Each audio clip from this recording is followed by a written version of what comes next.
Hi everyone, this is Julius Cano and welcome back to my channel. Miss nyo ba ako? Kasi ako na-miss ko kayo. For tonight's video guys, magluto na po ta karog healthy nga sudan. Yes, oo no, panindigan na nato niya nga tuang pagka-vegetarian person.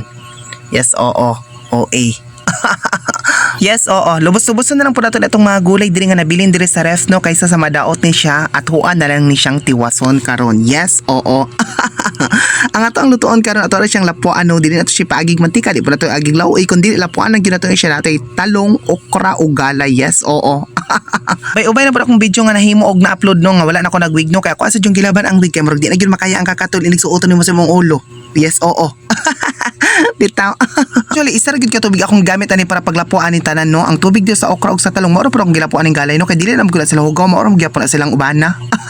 Yes, oo. Much better gunta ni parisan og ginamos dayok ug uyap no nya wala matay mga ana no kung unsa rin na diri mao ra gyud ang ibaris no soka ug asin ra gyud og bitsin og timpla rin atong okay. Yes, oo. Mao nang ato ra gyud siyang gitimplan kung unsay naata. Yes, oo. Street ta gulay ani ba basig matinuod to lang istorya nga sige na to ka unog gulay ani mapuy anag sawa nga tong tiyan ani. Yes, oo. Kung giingon ganin no nga lami gyud siya parisan og kanang parat nya wala man gyud tay mga ginamos wala tay mga uyap wala tay mga dayok so mauto na matay bulad diri mao ra tong giprito no kay para na pud tay paparat nga ipares na to ani atong mga talong. Yes, oo. Thank you.